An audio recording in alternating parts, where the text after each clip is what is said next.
Hello दोस्तों, कैसे हो आप सब लोग। आशा करता हूँ कि आप स्वस्थ और मस्त होंगे तथा अपनी पढ़ाई को निरंतर रूप से जारी रख रहे होंगे। राजस्थान राजस्थान ज्योग्राफी के अंतर्गत हम लोग भौतिक प्रदेश पढ़ रहे थे। कौन सा टॉपिक पढ़ रहे थे? भौतिक प्रदेश, जिसके अंतर्गत आज हमारी जो क्लास है वो 17 नंबर की क्लास होने वाली है। 17 नंबर, जो 16 नंबर की क्लास थी उसके अंतर्गत हम लोगों ने हाड़ौती का पठार, कौन सा पठार? हाड़ौती का पठार, जिसका हमने पार्ट 1 पढ़ा था। आज 17वीं क्लास के अंतर्गत पार्ट 2 पढ़ने वाले हैं। किसका पार्ट 2 है ये पार्ट 2 है हाड़ौती के पठार का। तो चलिए शुरू करते हैं आज की क्लास को बिना किसी देरी के। तो हम लोगों ने कल पढ़ा था जो इसकी जो विशेषताएं थी, हाड़ौती के पठार की बहुत सारी विशेषताएं पढ़ी थी। कम से कम हमने 18 विशेषताएं पढ़ी थी। कितनी विशेषताएं? 18 विशेषताएं पढ़ ली थी। तो अभी हम आगे बढ़ते हैं। तो आगे जो है हमारे पास कुछ प्रमुख मिलान बिंदु आते हैं। मतलब जो ये जो हाड़ौती का पठार है, ये देखो, ये है मालवा और हाड़ौती के पठार का जो संगम है। संगम का अर्थ होता है मिलन। जो हाड़ौती का पठार है और जो मालवा का पठार है, अगर हम इनके संगम की बात करें तो इनका संगम होता है चित्तौड़गढ़ में। कहाँ पे होता है? चित्तौड़गढ़ में। और वहीं हम आगे बात करें कि अरावली व हाड़ौती का संगम की बात करें, किसकी बात कर रहे हैं? अरावली व हाड़ौती का संगम की बात करें तो वो होता है हमारे पास रणथंभौर में। कहाँ पे? रणथंभौर में होता है। तो चलिए मैं आपको ये एक बार मैप बना के समझाने का प्रयास कर देता हूँ। ये हमारे पास है राजस्थान का मैप है। ये क्या है? ये हमारे पास राजस्थान का मैप है। अगर हम मालवा के पठार की बात करें, किसकी बात करें? जो मालवा का पठार है वो यहाँ से यहाँ पे फैला हुआ है। कहाँ पे? ये वाला पार्ट देख रहे ना, ये तो हो गया हमारा हाड़ौती। और जो मालवा का पठार है वो लगभग ये वाला पार्ट समझ सकते हो। कौन सा वाला? ये वाला जो पार्ट आता है ये लगभग हाड़ौती का, सॉरी, मालवा का पठार आता है। कौन सा पठार आता है? मालवा का पठार। तो यहाँ पे एक जिला पड़ता है, ये कौन सा हो गया? ये हो गया मालवा का पठार। तो ये इसका जो मिलन बिंदु है वो क्या हो जाएगा? वो हो जाएगा चित्तौड़गढ़। क्या हो जाएगा? चित्तौड़गढ़। इसी तरीके से अगर हम अरावली का जो संगम बिंदु देखें, अरावली और जो हाड़ौती का पठार का संगम बिंदु देखें तो ये इस तरीके से आती है। कैसे आती है? इस तरीके से। लेकिन इनका जो संगम बिंदु आता है वो यहाँ पे पड़ता है रणथंभौर। रणथंभौर इनका संगम बिंदु कहलाता है। तो आशा करता हूँ यहाँ तक आप समझ गए होंगे। क्या समझाया देख लेते हैं। हमने पढ़ा है कि जो क्या अरावली व हाड़ौती का जो संगम बिंदु है या संगम पॉइंट है, यानी जो मिलन है, वो होता है रणथंभौर में। और हमने पीछे पढ़ा है कि मालवा व हाड़ौती के पठार का संगम है वो होता है चित्तौड़गढ़ जिले में। कहाँ पे होता है? चित्तौड़गढ़ जिले में। आशा करता हूँ ये 2 पॉइंट आप समझ गए होंगे। तो आगे बढ़ते हैं। आगे बढ़ते तो हमारे पास आता है हाड़ौती के पठार का विभाजन। हाड़ौती के पठार का अगर हम विभाजन करें तो इसको 2 तरीके से विभाजित कर सकते हैं। कैसे? एक तो हो जाएगा विंध्य कगार भूमि। क्या हो जाएगा? विंध्य कगार भूमि। और दूसरा हो जाएगा दक्कन का लावा पठार। क्या हो जाएगा? दक्कन का लावा पठार। क्या हो जाएगा? दक्कन का लावा पठार। फिर आगे अगर हम इन्हीं को अगर और भी आगे विभाजित करने का प्रयास करें तो विंध्य कगार भूमि है, इसको हम मुख्य रूप से 3 भागों में विभाजित करते हैं। एक आती है अर्धचंद्राकार पहाड़ियाँ। कौन सी पहाड़ियाँ? अर्धचंद्राकार पहाड़ियाँ आती है। ये है विंध्य कगार भूमि की के उप विभाग है। किसके विभाग है? ये तो उप विभाग हो गए, इसके भी उप विभाग है अर्धचंद्राकार पहाड़ियाँ। ये विंध्य कगार भूमि का हिस्सा आती है। उसके बाद आता है नदी निर्मित मैदान। जो चंबल नदी और उसकी जो सहायक नदियों के द्वारा जो हाड़ौती के पठार में जो मैदान का निर्माण किया गया है वो नदी निर्मित मैदान विंध्य कगार भूमि के अंतर्गत आता है।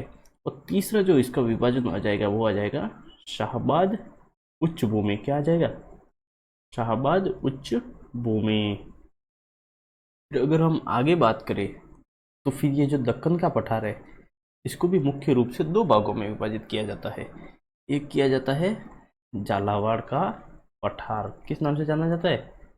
झालावाड़ का पठार। और जो दूसरा विभाजन हो जाएगा वो हो जाएगा डग गंगाधर प्रदेश। क्या हो जाएगा? डग गंगाधर प्रदेश।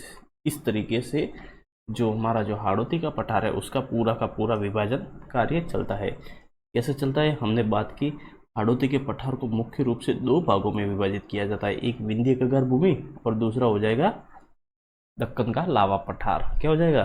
दक्कन का लावा पठार।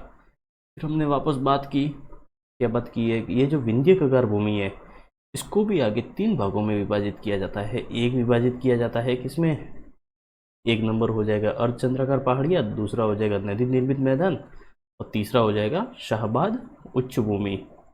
फिर अगला जो हमारा बिंदु है, हाड़ौती का पठार के हमने दो भाग किए थे, एक किया था विंध्य कगार भूमि और दूसरा किया था दक्कन का लावा का पठार। जो दक्कन का लावा का पठार है उसको दो भागों में विभाजित किया जाता है, एक किया जाता है झालावाड़ का पठार और दूसरा किया जाता है डग गंगाधर प्रदेश। कैसे किया जाता है? एक तो है झालावाड़ का पठार और दूसरा है डग गंगाधर प्रदेश। अब हम जो मैप वगैरह बनाएंगे वो लगभग मैं इस तरीके से बनाता हूँ कि ओनली खाली हाड़ौती का ही पार्ट हमारे को जो चाहिए वही, ये ओनली हाड़ौती का भाग ही मैंने कवर करने का प्रयास किया है। तो ये क्या है? ये है हाड़ौती का पठार। तो जो हाड़ौती का पठार है उसके अंतर्गत हमने उसको दो भागों में विभाजित किया था। कैसे किया था? एक तो हमने किया था इसमें किया था, एक तो हमने किया था विंध्य कगार भूमि और दूसरा किया था जिसको बोलेंगे हम, क्या बोलेंगे, दक्कन का लावा का पठार। इसको हम इस तरीके से विभाजित करें तो ये जो विंध्य कगार भूमि है ये बिहार के निम्बाहेड़ा चित्तौड़ से कहाँ तक? ये है निम्बाहेड़ा चित्तौड़।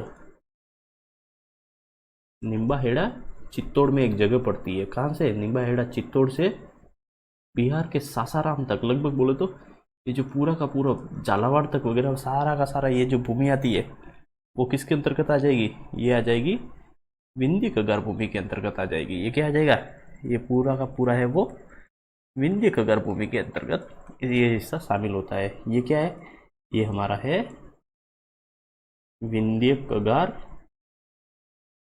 भूमि। क्या ये है हमारे पास विंध्य कगार भूमि। फिर अगर हम और इसको दूसरा हमने क्या भाग किया था? हमने किया था दक्कन का लावा का पठार। तो ये जो आप ग्रीन कलर का मार्क देख रहे हैं, ये जो खड़ी लाइनें देख रहे हैं, तो लगभग ज़्यादा से ज़्यादा इसका जो हिस्सा है वो ओनली झालावाड़ जिले में इसका विस्तार है। ये कहाँ तक आ गया था? ये आया था बिहार के सासाराम तक। कहाँ तक है ये बिहार के सासाराम तक। सासाराम एक जगह पड़ती है, वहाँ तक ये विंध्य कगार भूमि का विस्तार है। फिर हमने क्या बात की है? हमने बात की है ये जो देख रहे हैं इसका विस्तार ओनली झालावाड़ जिले में है और ये झालावाड़ जिले में है, ये है दक्कन का लावा पठार। क्या बोलेंगे इसको? इसको बोलेंगे दक्कन का लावा पठार। और अगर ये पूरा डायग्राम कौन सा है तो आ जाएगा हाड़ौती के पठार का विभाजन। क्या ये है हाड़ौती के पठार का विभाजन। फिर हमने और क्या इसमें किया था? इसके अंतर्गत हमने जो विंध्य कगार भूमि है इसको हमने तीन भागों में विभाजित किया था। क्या किया था? तीन भागों में। एक किया था अर्धचंद्राकार जो पहाड़ियाँ है वो किया था, जो दूसरा है वो किया था नदी निर्मित मैदान जहाँ से चंबल नदी, ये लगभग चंबल नदी यहीं से गुजरती है। कैसे गुजरती है? चंबल नदी गुजरती है, चित्तौड़ से प्रवेश करती है, फिर कोटा से वापस बूंदी से कोटा, सवाई माधोपुर होते हुए फिर आगे ये करौली धौलपुर करके इस तरीके से निकल जाती है। कहाँ से निकलती है ये निकलती है, ये देखिए, ये लगभग इसका जो ये वाला बाट आता है ना, तो इस तरीके से ये चंबल नदी निकल जाती है। ये क्या निकलती है? चंबल नदी। तो इसके आसपास ये विंध्य कगार भूमि के अंदर इसके आसपास ये मैदान बनाएगी। क्या बनाएगी? मैदान भी इसी के आसपास बढ़ाएगी। तो विंध्य कगार भूमि के अंतर्गत ही नदी निर्मित मैदान आ जाएंगे।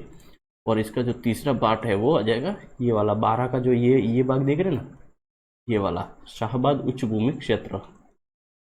तीसरा है वो शाहबाद उच्च भूमि क्षेत्र हो जाएगा। क्या हो जाएगा? शाहबाद उच्च भूमि क्षेत्र। फिर हमने जो दक्कन का लावा का पठार पड़ा है इसको भी हमने दो भागों में विभाजित किया था। एक तो किया था जो झालावाड़ है, जो पूरा का पूरा लगभग लगभग झालावाड़ का पठार बोल देंगे उसको, और जो दूसरा है उसको बोल देंगे डग गंगाधर प्रदेश। क्या बोलेंगे? डग गंगाधर प्रदेश।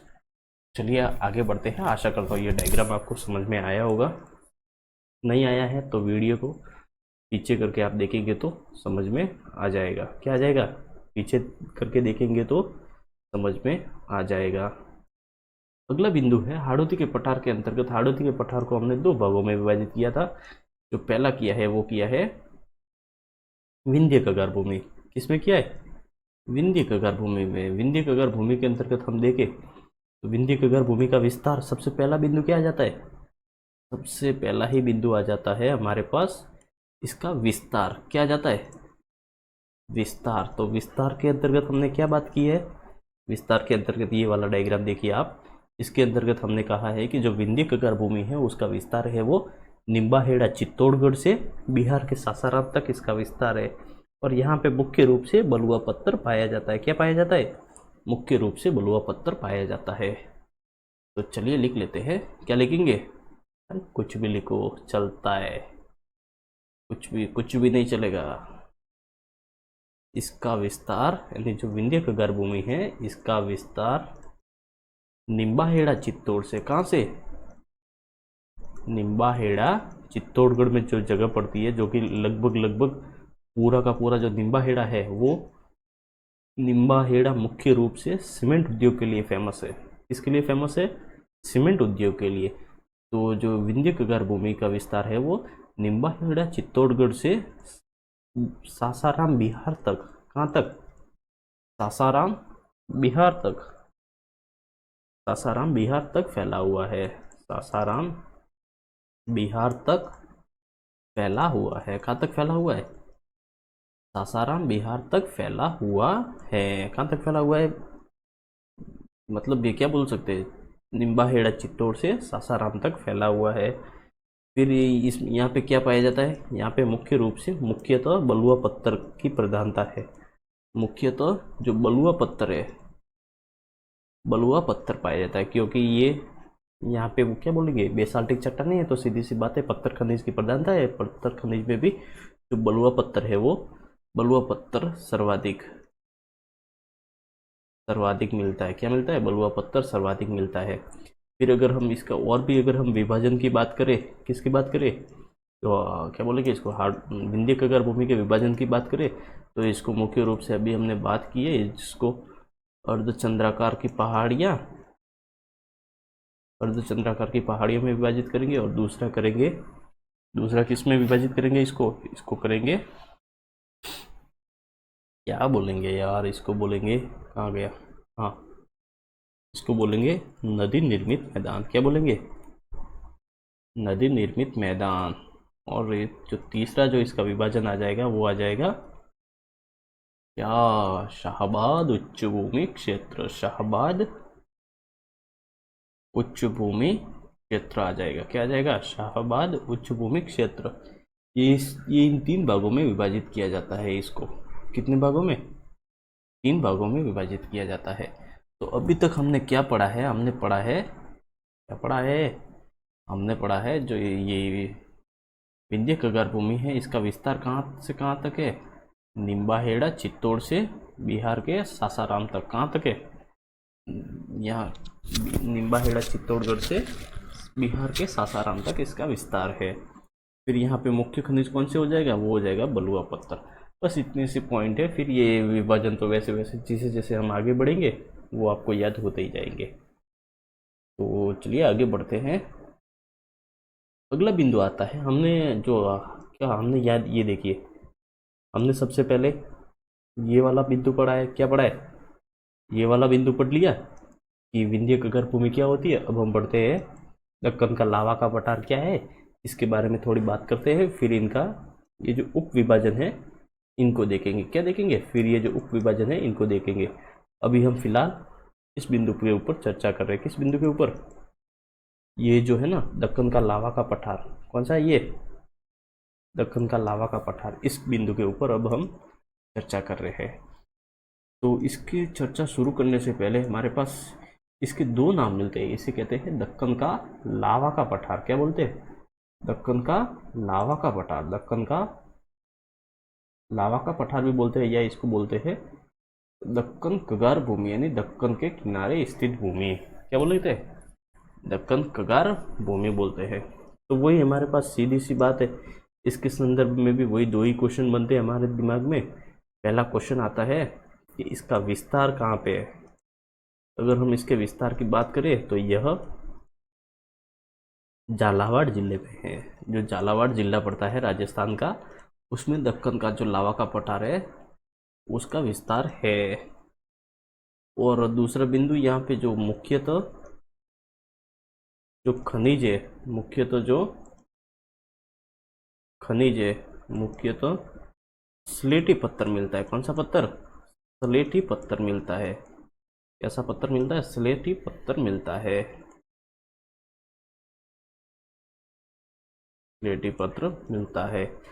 फिर आगे अगर हम इसके विभाजन की बात करें तो विभाजन के अंतर्गत हम पहले ही देख चुके हैं, दक्कन का लावा का पठार है उसको दो भागों में विभाजित किया जाता है। एक किया जाता है झालावाड़ का पठार। कौन सा पठार? झालावाड़ का पठार। और दूसरा हमने विभाजित किया है डग गंगाधर प्रदेश। कौन सा प्रदेश? डग गंगाधर का प्रदेश, या इसको बोल सकते हैं डग गंगाधर का पठार भी बोल सकते हैं। डग गंगाधर प्रदेश ही लिख लेते हैं, यही अच्छा रहेगा। क्या रहेगा? यही अच्छा रहेगा, डग गंगाधर प्रदेश।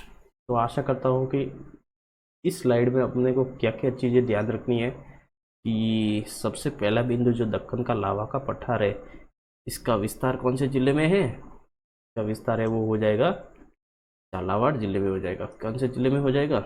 इसका विस्तार है वो हो जाएगा झालावाड़ जिले में हो जाएगा। कौन से जिले में?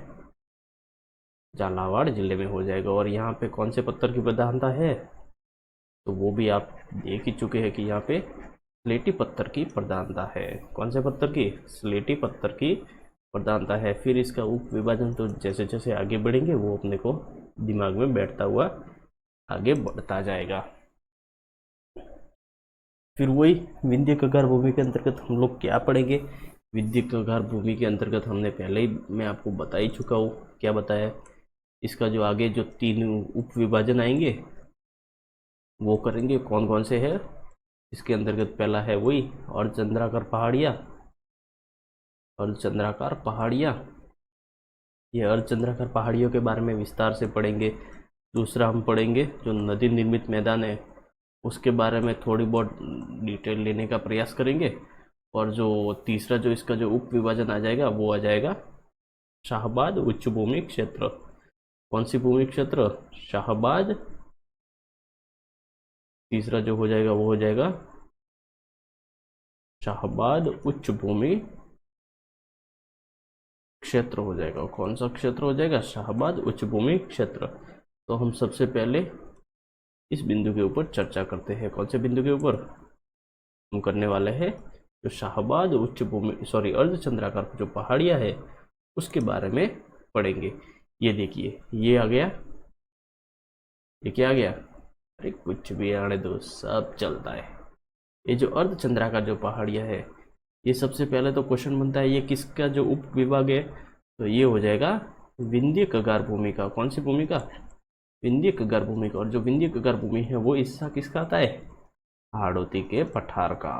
तो ये बात तो आप भूलेंगे नहीं कि अर्धचंद्राकार पहाड़ियाँ है वो किस भौतिक प्रदेश के अंतर्गत आती है, तो वो आ जाएगा हाड़ौती का पठार। या फिर पूछे कि अर्धचंद्राकार पहाड़ियाँ है वो क्या बोलेंगे उसको, किस उप विभाग के अंतर्गत आती है, तो आ जाएगा विंध्य कगार भूमि। जो अर्धचंद्राकार पहाड़ियाँ है उसमें मुख्य रूप से जो पहाड़ियाँ आती है वो आती है बूंदी की पहाड़ियाँ। कौन सी पहाड़ियाँ? बूंदी की पहाड़ियाँ। अगर हम बूंदी की पहाड़ियों की बात करें तो ये कहाँ स्थित है? बूंदी से नाम से प्रसिद्ध है, तो ये कहाँ हो जाएगी? ये हो जाएगी, ये बूंदी में स्थित है, बूंदी में स्थित है। फिर अगली क्वेश्चन बनता है इसकी सर्वोच्च चोटी कौन सी, इसकी जो हाईएस्ट पीक कौन सी है? क्या हो जाएगा? सर्वोच्च चोटी। तो सर्वोच्च चोटी हो जाएगी सतुर चोटी। क्या नाम मिलता है? सतूर चोटी, क्या नाम मिलता है? नाम मिलता है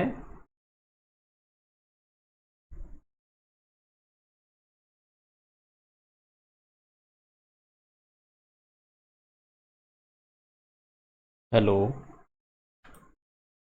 हाँ जी दोस्तों, तो हम लोग जो बात कर रहे हैं वो बात कर रहे हैं अर्धचंद्राकार पहाड़ियों के बारे में बात कर रहे हैं। अर्धचंद्राकार पहाड़ियाँ है, उसके अंतर्गत मुख्य बिंदु आता है वो आता है बूंदी की पहाड़ियाँ। बूंदी की पहाड़ियाँ अगर बात करें तो इनका विस्तार ओनली बूंदी जिले में स्थित है। कहाँ स्थित है? बूंदी जिले में है। और जो संतूर चोटी है ये इसकी सर्वोच्च चोटी है। किसकी चोटी है? सतुर चोटी है वो बूंदी की पहाड़ियों की हाईएस्ट पीक है। और ये जो हाईएस्ट पीक है ये भी बूंदी जिले में ही स्थित है। हम बात कर रहे हैं अर्धचंद्राकार पहाड़ियाँ। बूंदी की पहाड़ियाँ ये अर्धचंद्राकार का भाग है।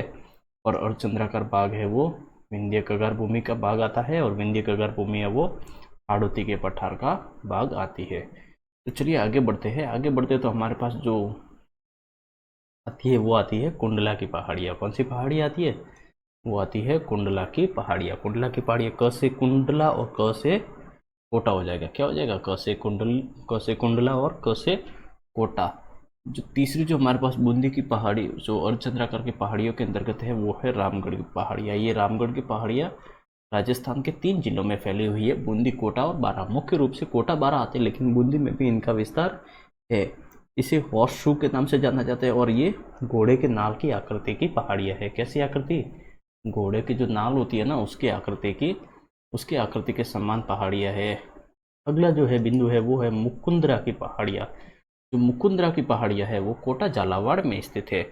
अगर हम इसके हाईएस्ट पीक की बात करें तो वो हो जाएगा, सर्वोच्च चोटी है वो चांदबाड़ी, जिसकी हाइट कितनी आती है? 1717 मीटर आती है। और ये पूरे हाड़ौती के पठार की सबसे ऊंची चोटी है। जो पूरा का पूरा जो हाड़ौती का पठार है उसकी सबसे ऊंची चोटी है। यहाँ पे तीसरी जो राष्ट्रीय उद्यान है, ये मुकुंदरा की पहाड़ी है, वो तीसरा राष्ट्रीय उद्यान है जो इसको 2012 में घोषित किया गया था। और यहीं पे तीसरी जो बाघ परियोजना भी संचालित है। तो आशा करता हूँ ये बिंदु पढ़ चुके हैं, नहीं आज अच्छे से समझ में आ रहे हैं। तो चलिए आगे बढ़ते। तो ये एक हमारे पास एक तरीके से शॉर्ट एंड जो अर्धचंद्राकार पहाड़ियाँ है उसको शॉर्ट टर्म में रिवाइज करने के लिए सबसे पहले हमने हाड़ौती के पठार के 4 जिले बढ़ाए। ये जो है बूंदी, कोटा, झालावाड़ और चौथा हो गया बारां। कौन कौन से 4 जिले? बूंदी, कोटा, झालावाड़ और बारां। बूंदी के अंतर्गत हमने पढ़ा है कि जो बूंदी की पहाड़ियाँ है उसकी हाईएस्ट चोटी जो है वो सत्तूर है। कौन सी है? सत्तूर करके जो हाईएस्ट पीक आती है वो बूंदी जिले में ही स्थित है।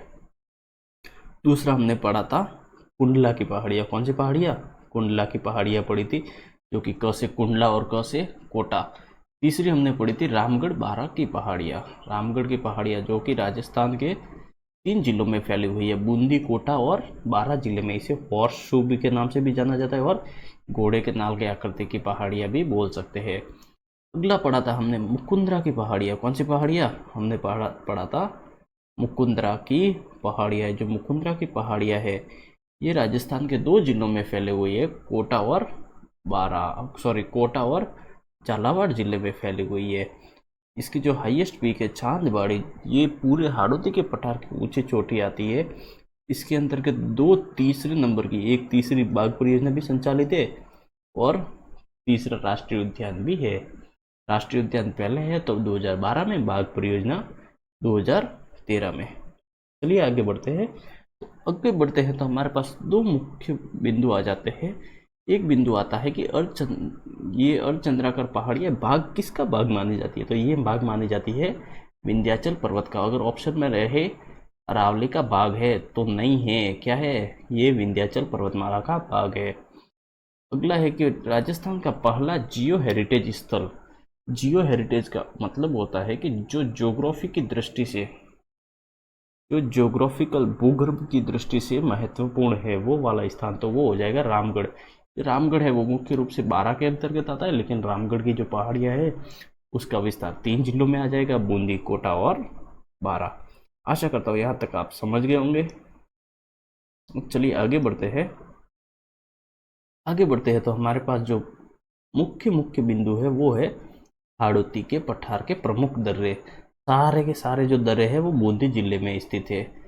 तो रिपीट करते हैं, बूंदी, जैतवास, रामगढ़, लाखेरी। बूंदी, जैतवास, क्या क्या है, हमने बात की है बूंदी, जैतवास, रामगढ़, खटगढ़ और लाखेरी।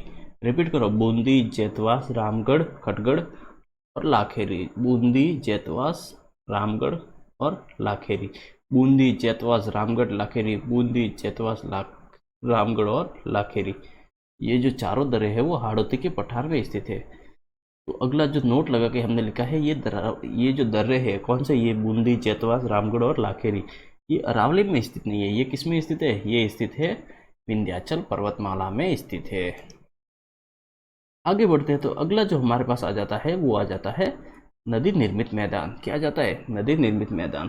अगर हम नदी निर्मित मैदान की बात करें तो नदी निर्मित मैदान कौन सा हो जाएगा, ये जो आप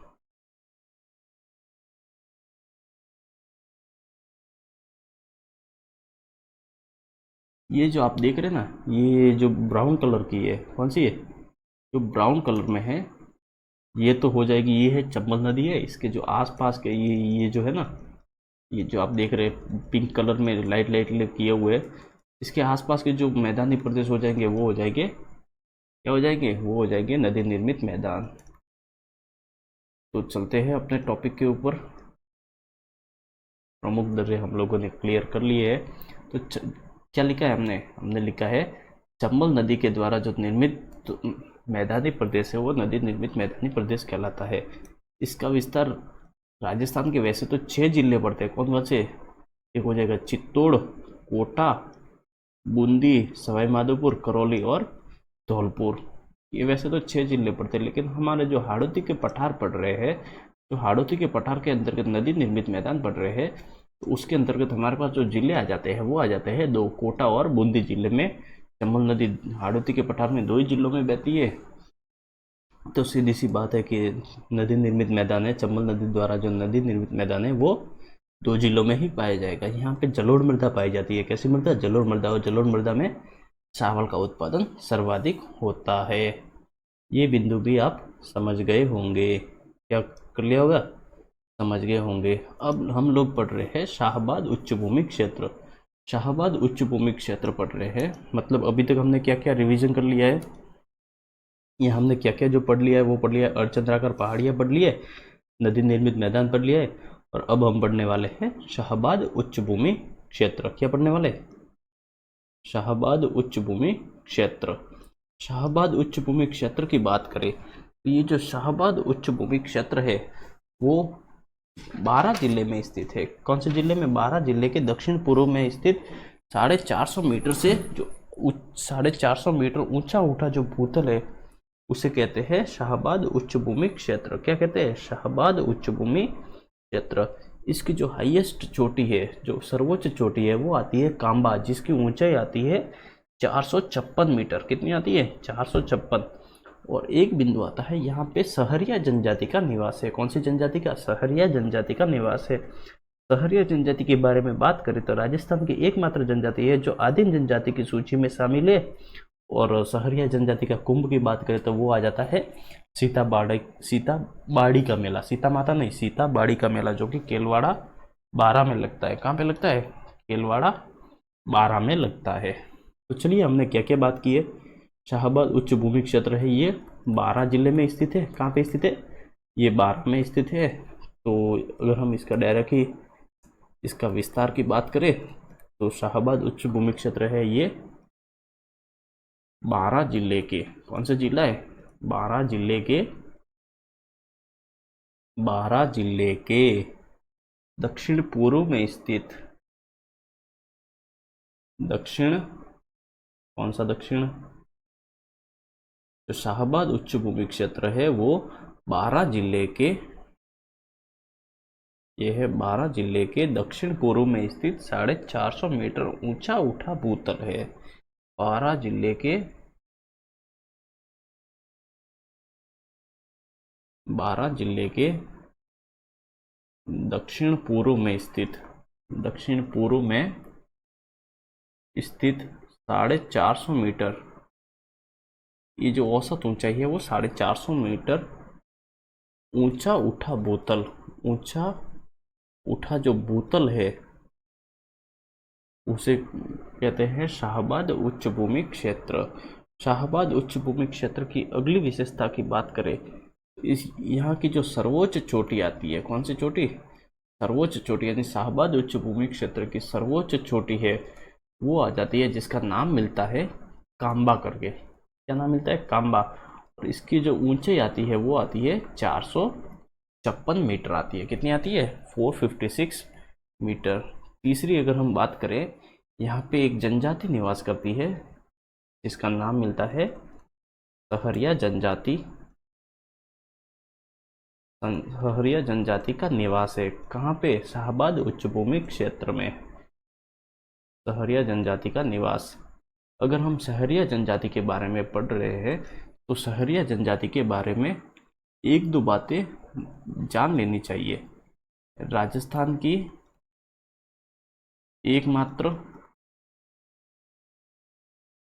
एकमात्र आदिम जनजाति की सूची में शामिल है। एकमात्र आदिम जनजाति की सूची में शामिल है। और जो सहरिया जनजाति का एक कुंभ करके बोला जाता है, कुंभ बोलते हैं सीताबाड़ी का मेला। कौन सा मेला? सीताबाड़ी का मेला। और ये कहाँ पड़ता है? जो सीताबाड़ी का मेला है वो बढ़ता है केलवाड़ा बारा में। कहाँ पे? केलवाड़ा बारा में पड़ता है। कहाँ पे पड़ता है? केलवाड़ा बारा में। तो हमने क्या क्या बातें की है? हमने बात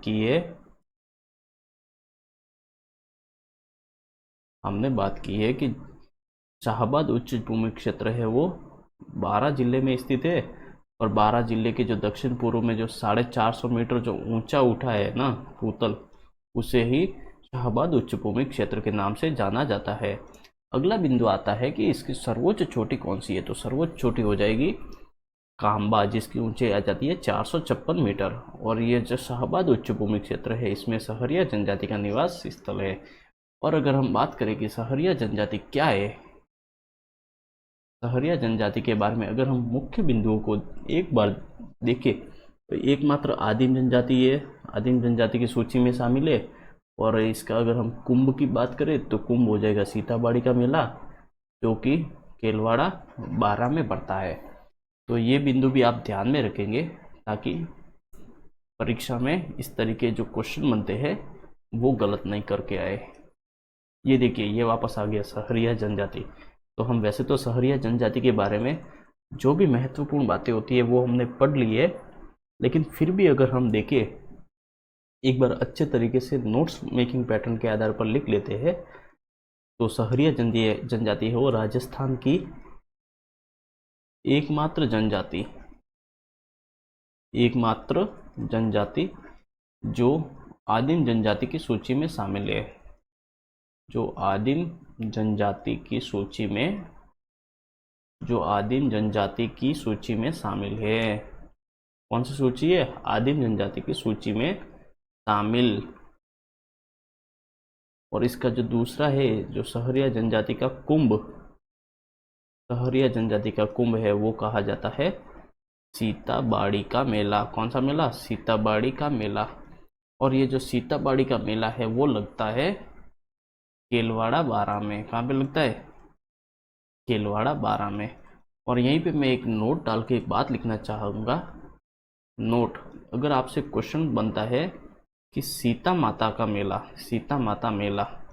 तो सीता माता मेला है वो लगता है प्रतापगढ़ में। कहाँ पे? प्रतापगढ़ में लगेगा। ये अलग क्वेश्चन है, लेकिन फिर भी आप सीताबाड़ी और सीता बारा के नाम से कंफ्यूज नहीं होना चाहिए, इसलिए मैं यहाँ पे नोट डाल के लिख लिया है मैंने कि सीता माता का मेला है वो प्रतापगढ़ में बढ़ता है और सीताबाड़ी का मेला है वो केलवाड़ा बारा में लगता है। तो हमने क्या क्या बातें की है? हमने बात की है कि क्या बात की है हमने बात की है कि सहरिया जनजाति है राजस्थान की एकमात्र जनजाति जो आदिम जनजाति की सूची में शामिल है। कौन सी सूची हो जाएगी? आदिम जनजाति की सूची में शामिल है। और अगला है सीताबाड़ी का मेला है वो केलवाड़ा में बढ़ता है। और ये क्या कहलाता है? ये कहलाता है कुंभ कहलाता है। क्या कहलाता है? सहरिया जनजाति का कुंभ कहलाता है। और सीता माता का मेला वो प्रतापगढ़ में बढ़ता ही है। क्या बढ़ता है? प्रतापगढ़ में बढ़ता ही है। अगला क्वेश्चन आता है हमारे पास। जो अगला जो बिंदु है वो है दक्कन का लावा का पठार। हमने क्या क्या पढ़ लिया एक बार मैं आपको वापस बताने का प्रयास करता हूँ। तो जैसे आप देख रहे हैं, हम लोगों ने विंध्य कगार भूमि को पूरी तरीके से कवर कर लिया है। अब हम कवर करने वाले हैं दक्कन का पठार क्या है, दक्कन का पठार का विस्तार कहाँ कहाँ पे है और इसको किन दो भागों में विभाजित किया जाता है। फिर उसके बाद हम पढ़ेंगे ये जो झालावाड़ का पठार है इसका विस्तार कैसे कैसे है, और दूसरा है वो डग गंगाधर प्रदेश है उसका विस्तार किस तरीके से है। इस तरीके से हमारा जो हाड़ौती का पठार है वो अंतिम बिंदु पर पहुंचने का प्रयास करेगा। तो हम पढ़ रहे हैं, क्या पढ़ रहे हैं, तो हम लोग पढ़ रहे हैं ये वाला बिंदु देख रहे हैं, कौन सा, अब हम देख रहे हैं हाड़ौती का, सॉरी ये दक्कन का जो लावा का पठार है ये वाला बिंदु है वो देख रहे हैं।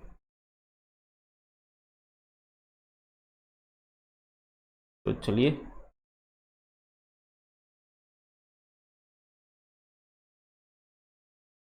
हाँ जी दोस्तों, तो हम लोग पढ़ रहे हैं दक्कन का लावा का पठार। क्या पढ़ रहे हैं, दक्कन का लावा का पठार। अगर हम दक्कन के लावा के पठार की बात करें तो जो दक्कन का लावा का पठार है इसका विस्तार झालावाड़ जिले में है। कौन से जिले में, इसका जो विस्तार है वो, वैसे तो हम विस्तार के बारे में पहले देख चुके हैं लेकिन फिर भी लिख लेते हैं, बिंदु आया है तो इसका विस्तार है झालावाड़ जिले में है। कहाँ पे, झालावाड़ जिले में है। और अगर हम इसके विभाजन की बात करें, किसके विभाजन, जो दक्कन का पठार है उसको हमने दो भागों में विभाजित किया था। एक हमने किया था, किसमें किया था, एक हमने किया था झालावाड़ का पठार, किसमें विभाजित किया था, झालावाड़ का पठार में विभाजित किया था। और दूसरा हमने जो विभाजित किया था वो किया था डग गंगाधर प्रदेश, किसमें विभाजित किया था, डग गंगाधर प्रदेश। अगर हम ये मान लेते हैं ये पूरा का पूरा जो झालावाड़ का जिला है, कौन सा है, झालावाड़ का जिला है, इसको अगर हम इस तरीके से विभाजित करें, उत्तर से दक्षिण और जो पूर्व से पश्चिम में विभाजित कर दे, कैसे विभाजित कर दे, उत्तर से दक्षिण और पूर्व से पश्चिम। तो आप देख रहे होंगे ये जो वाला पार्ट आता है लगभग लगभग ये वाला पार्ट, कौन सा भाग, ये वाला, यानी एक तरीके से जो पश्चिम में है, लगभग लगभग जो दक्षिण पश्चिम लगभग लगभग जो दक्षिण पश्चिम वाला भाग आता है झालावाड़ जिले का, जो दक्षिण पश्चिम भाग है वो झालावाड़ का पठार कहलाएगा। क्या, सॉरी ये जो दक्षिण पश्चिम वाला भाग है ये तो कहलाएगा, क्या कहलाएगा, ये कहलाएगा, ये कहलाएगा डग गंगाधर प्रदेश, ये कहलाएगा डग गंगाधर प्रदेश। और बाकी का जो ये वाला आप पार्ट देख रहे हैं ना, कौन सा, ये जो शेष बचा हुआ भाग है ये मैं स्टार करके लिख रहा हूँ।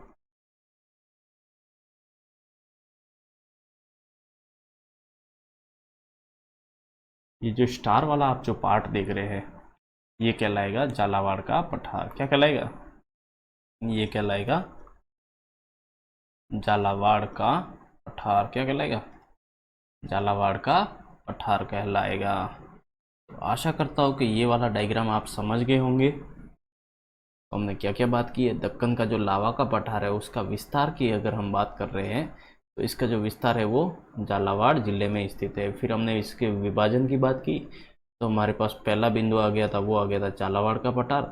झालावाड़ ये अगर मान लेते हैं पूरा झालावाड़ जिला है तो झालावाड़ का जो पठार है वो लगभग ज़्यादा एरिया के ऊपर कवर करता है।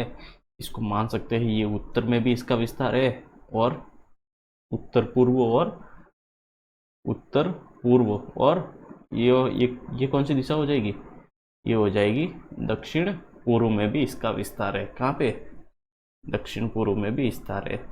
तो चलिए वैसे आगे हम पढ़ेंगे और इसको डिटेल में। हम पढ़ते हैं झालावाड़ का पठार। तो झालावाड़ का जो पठार है इसके बारे में देखें तो ये मालवा के पठार का उत्तरी विस्तार है। ये क्या है,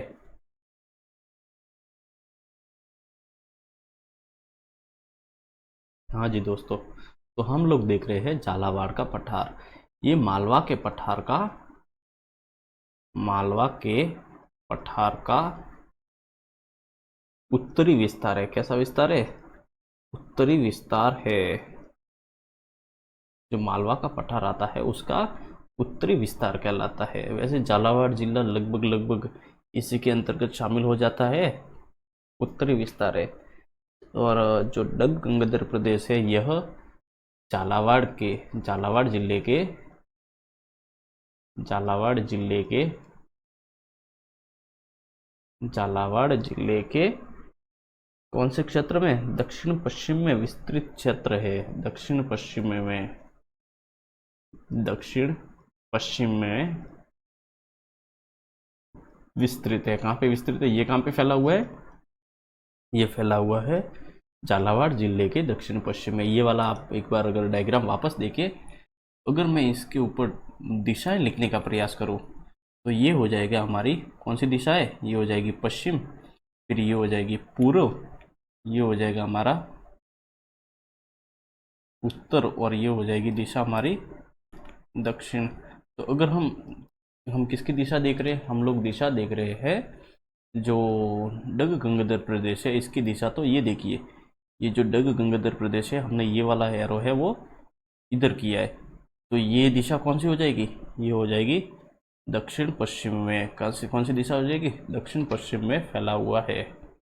तो हमने यही लिखने का प्रयास किया है। क्या लिखने का प्रयास किया है? हमने लिखने का प्रयास किया है कि झालावाड़ का पठार है वो मालवा के जो पठार है उसका उत्तरी विस्तार है। कैसा विस्तार है?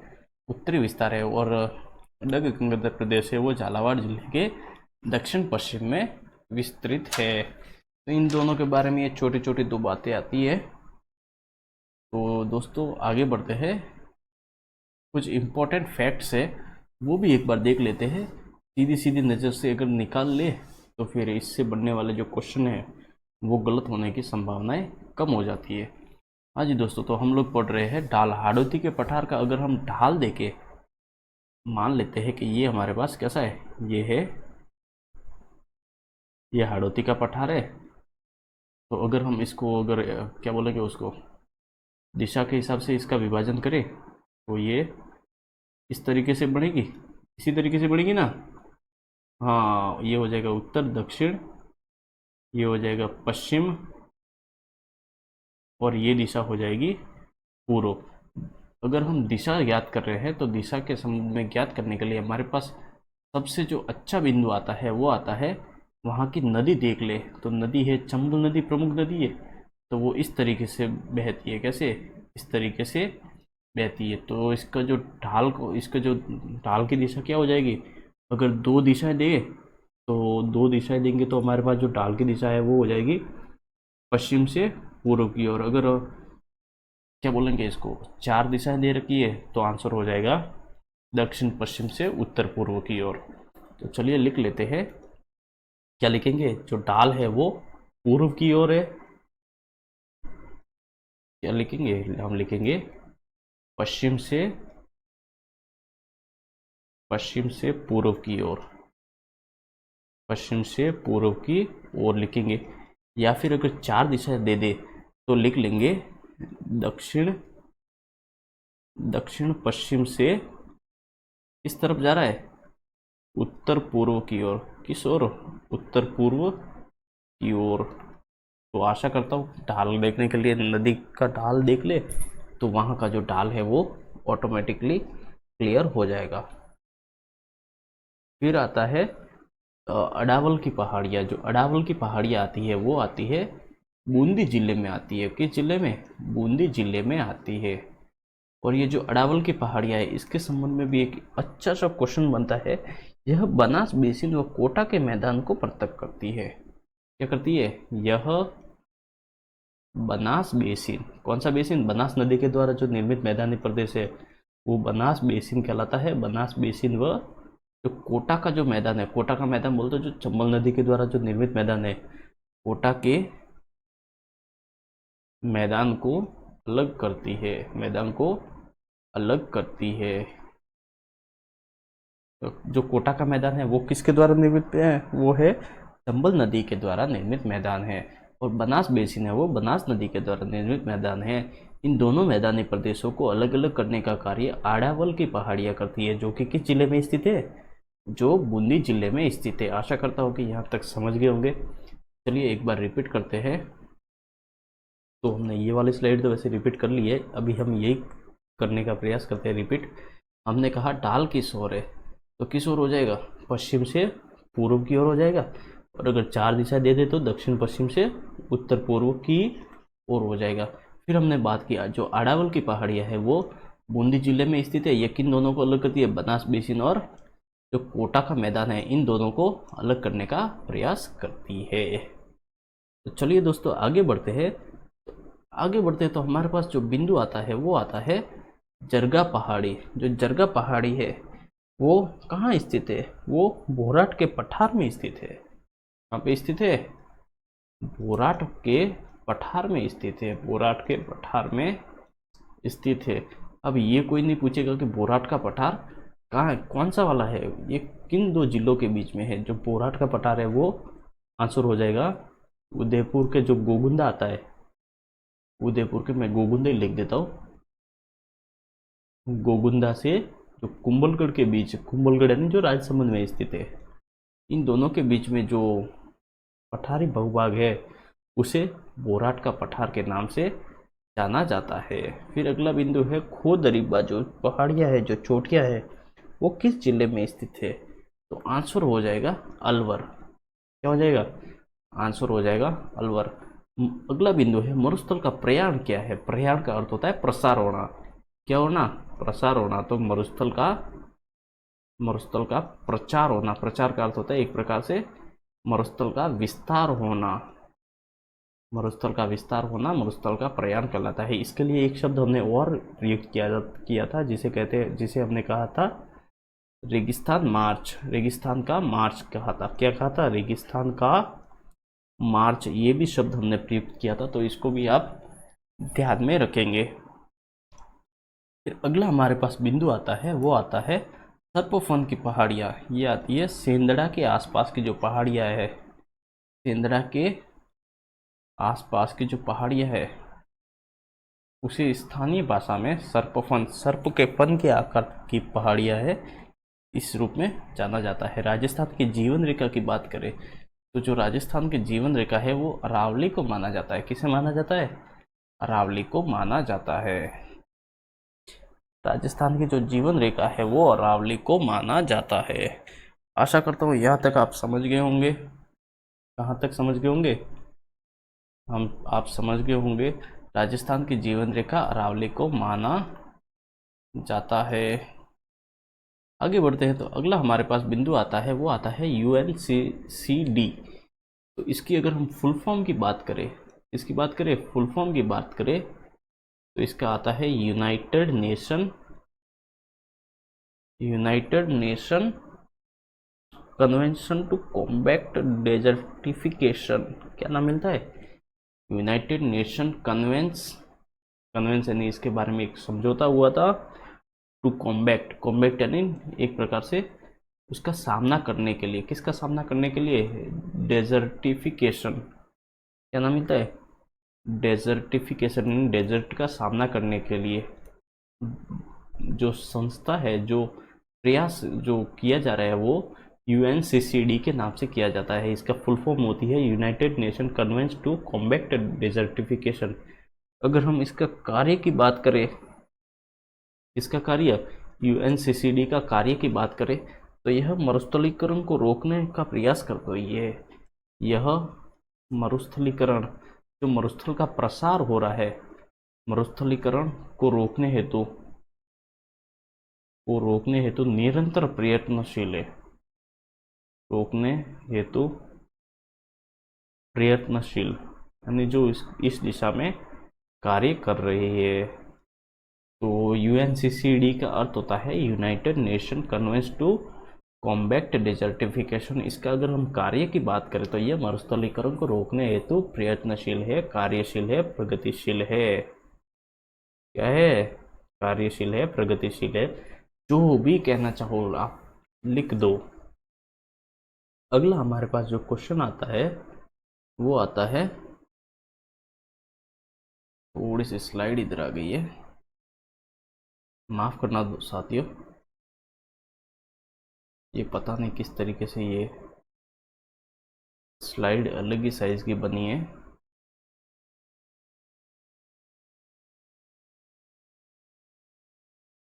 तो एक बार मैं प्रयास करता हूँ कि ये इसकी जो साइज़ है वो ठीक से हो जाए। आ गई क्या? नहीं आई। चलो, वैसे आपको दिख ही रहा होगा, मैं पढ़ लेता हूँ तो आप ध्यान दे दीजिएगा। जो खाद्यान्न का कटोरा के नाम से क्वेश्चन बनता है, किस नाम से क्वेश्चन बनता है? खाद्यान्न का कटोरा के नाम से क्वेश्चन बनता है। तो खाद्यान्न का कटोरा अगर भौतिक प्रदेश से क्वेश्चन बने, खाद्यान्न का कटोरा, और अगर आपको उसके ऑप्शन में भौतिक प्रदेश पूछे तो आप आंसर टिक करेंगे, वो करेंगे पूर्वी मैदानी प्रदेश। क्या करेंगे? पूर्वी मैदानी प्रदेश जो भौतिक प्रदेश है वो खाद्यान्न का कटोरा कहलाता है।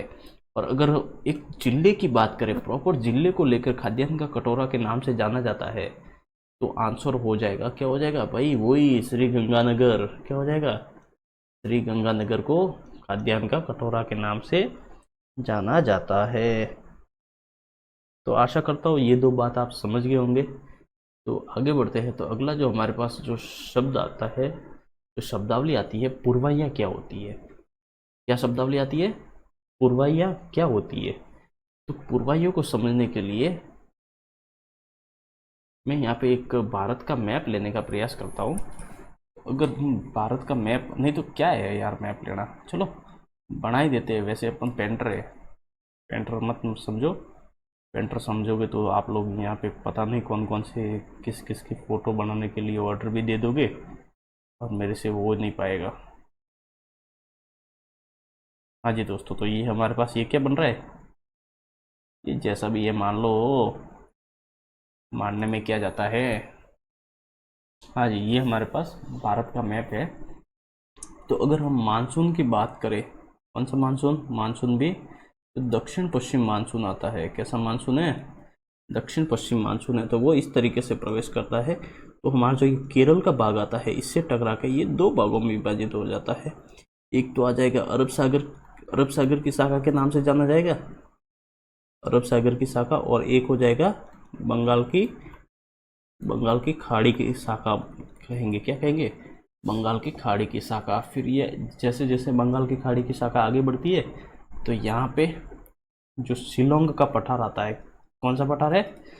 शिलोंग पठार, जो कि मेघालय में स्थित है। जो शिलोंग का पठार है, यहाँ पे 3 पहाड़ियाँ पाई जाती है, जो हम भारत की ज्योग्राफी के अंतर्गत बहुत डिटेल में पढ़ेंगे। गारो, खासी और जयंतिया। कौन सी पहाड़ियाँ हैं? गारो, खासी और जयंतिया। ये 3 पहाड़ियाँ हैं। इनकी आकृति कैसी है? इनकी आकृति कीपाकार है, यानी इसके अंदर आ गई जो पहाड़ियाँ है, जो मतलब जो मानसूनी हवाएं आ जाती है वो इसके अंदर ही पैक हो जाती है, यहाँ पर सर्वाधिक वर्षा कर देती है। फिर यहाँ से हमारा जो राजस्थान है वो किस तरीके से है?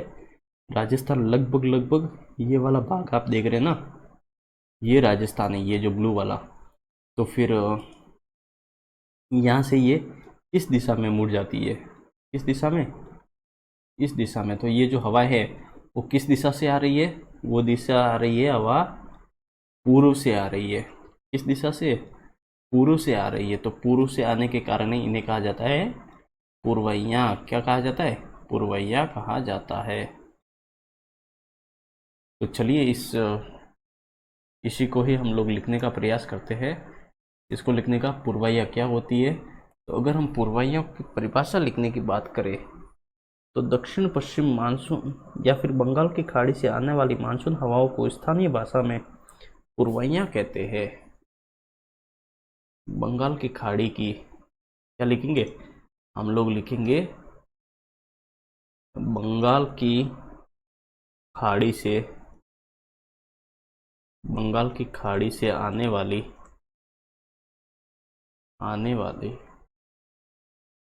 मानसून हवाओं को, आने वाली, कहाँ आने वाली है ये आने वाली है राजस्थान में। राजस्थान में आने वाली मानसून हवाओं को स्थानीय भाषा में, किस भाषा में? स्थानीय भाषा में पूर्वइयाँ कहते हैं। क्या कहते हैं? पूर्वइयाँ, यानी पूर्वइयाँ कहते हैं। और इसका जो अर्थ क्या हो जाएगा?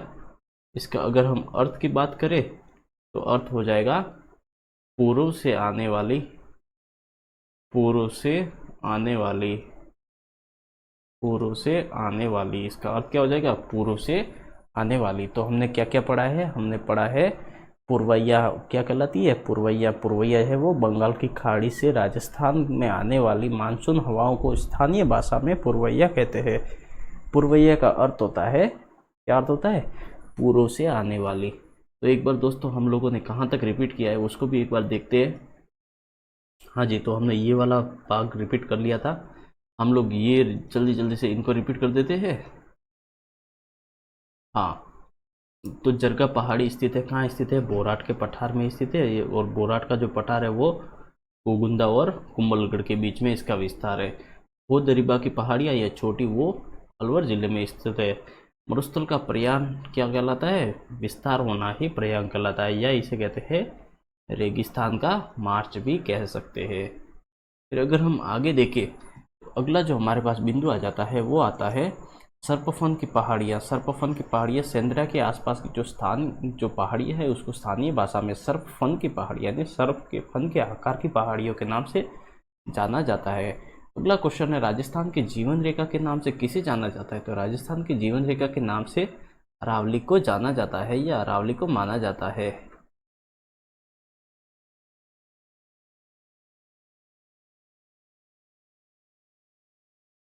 आगे अगर हम देखें रिपीटेशन के अंतर्गत तो हमारे पास जो आता है यूएनसीसीडी के नाम से किसे जाना जाता है, तो ये आप एक फुल फॉर्म ध्यान में रखिएगा, United Nation convention to combat desertification. इसका कारण क्या है, मरुस्थलीकरण को रोकना। क्या कार्य है इसका, प्रमुख कार्य है वो है मरुस्थलीकरण को रोकना। फिर एक खाद्यान्न के कटोरे के नाम से किसे जाना जाता है, खाद्यान्न के कटोरे के नाम से अगर हम देखें, अगर भौतिक प्रदेश से संबंधित क्वेश्चन हो तो वो आंसर हो जाएगा पूर्वी मैदानी प्रदेश। और अगर क्वेश्चन बने कौन सा जिला है तो जिले के संबंध में बनेगा तो आंसर हो जाएगा गंगानगर या श्री गंगानगर के नाम से। अगला जो हमारे पास क्वेश्चन है वो है पूर्वैया क्या होती है। पूर्वैया है वो, ये आती कहाँ से है, बंगाल की खाड़ी से। कैसी हवाएं, ये मानसूनी हवाएं हैं। स्थानीय भाषा में पूर्वैया कहते हैं और इसका अर्थ होता है पूर्व से आने वाली हवाएं। और ये मैंने मैप के माध्यम से आपको समझाने का प्रयास कर ही दिया है। और आगे आपको एक और बात बता दूं कि यहाँ पे जो नीचे जो स्लाइड चल रही है, कहाँ पे, यहाँ पे जो नीचे जो स्लाइड चल रही है उसमें आपको मैंने डिटेल दे रखी है कि अगर आप क्लास की लिंक क्या क्या प्राप्त करना चाह रहे हैं, आप प्राप्त करना चाह रहे हैं क्लास की लिंक और पीडीएफ प्राप्त करना चाहते हैं तो हमारा जो टेलीग्राम चैनल है उसको अवश्य रूप से ज्वाइन कर लीजिएगा, जिसका नाम आता है, क्या नाम आता है, एलसी गुरुजी के नाम से उसका नाम आता है। एक बार मैं वापस सही से लिख देता हूँ, सारे के सारे लेटर से वो कैपिटल में है, एलसी गुरुजी के नाम से। किस नाम से, एलसी गुरुजी के नाम से है। तो आप उसको अवश्य रूप से ज्वाइन कर लीजिएगा, वहाँ पे आपको निःशुल्क पीडीएफ उपलब्ध करवाई जाती है। और एक और बात, लास्ट क्लास को शेयर कर दीजिएगा अपने मित्रों के साथ और सब्सक्राइब करना न भूलें।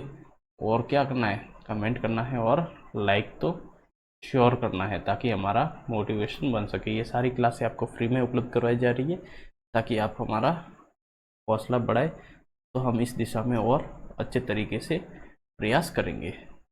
तब तक के लिए धन्यवाद।